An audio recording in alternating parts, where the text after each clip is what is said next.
Hello, this is Natasha. Pinocchio is welcomed into the theatre by the puppets who are performing their show. But the director is not too happy. Quick as a flash, Pinocchio disappeared into the Marionette Theater. And then something happened which almost caused a riot. The curtain was up and the performance had started. Harlequin and Pulcinella were reciting on the stage, and as usual, they were threatening each other with sticks and blows. The theatre was full of people, enjoying the spectacle and laughing till they cried at the antics of the two marionettes. The play continued for a few minutes. And then suddenly, without any warning, Harlequin stopped talking. Turning toward the audience, he pointed to the rear of the orchestra, yelling wildly at the same time. Look! Look! Am I asleep or awake? Or do I really see Pinocchio there? Yes, it is Pinocchio! Screamed Pulcinella. It is! Shrieked Signora Rosaura, peeking in from the side of the stage. It is Pinocchio! It is Pinocchio! Yelled all the marionettes, pouring out of the wings. It is Pinocchio! It is our brother Pinocchio! Hurrah for Pinocchio! Pinocchio, come up to me! Shouted Harlequin. Come to the arms of your wooden brothers! At such a loving invitation, Pinocchio, with one leap from the back of the orchestra, found himself in the front rows. With another leap, he was on the orchestra leader's head. With a third, he landed on the stage. It is impossible to describe the shrieks of joy, the warm embraces, the knocks, and the friendly greetings with which that strange company of dramatic actors and actresses received Pinocchio. It was a heart-rending spectacle, but the audience, seeing that the play had stopped, became angry and began to yell. The play! The play! We want the play!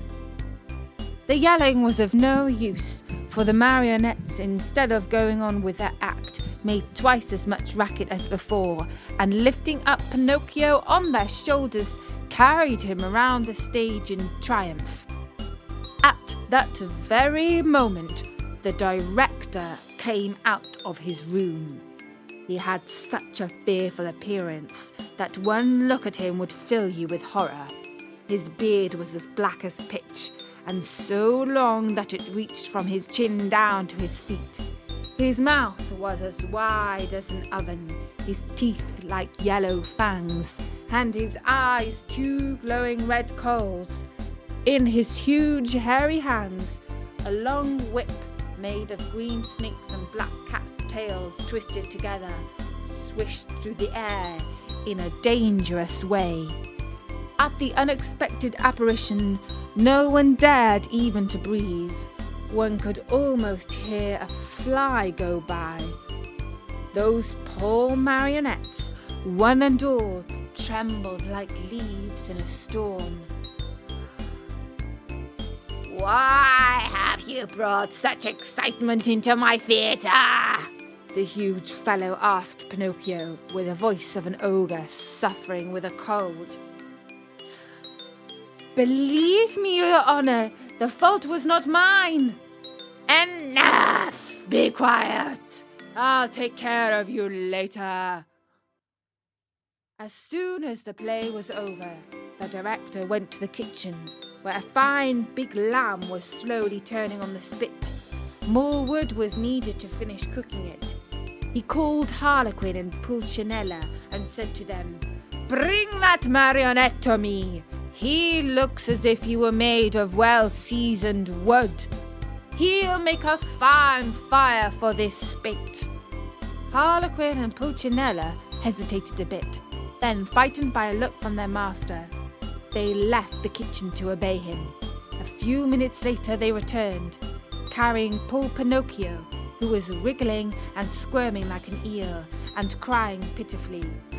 "Father, save me! I to die! I don't want to die! It looks like little Pinocchio's life is on the line again. He doesn't want to die, but he'll be very lucky to survive. Let's find out if he does in the next chapter of Pinocchio on storynori.com.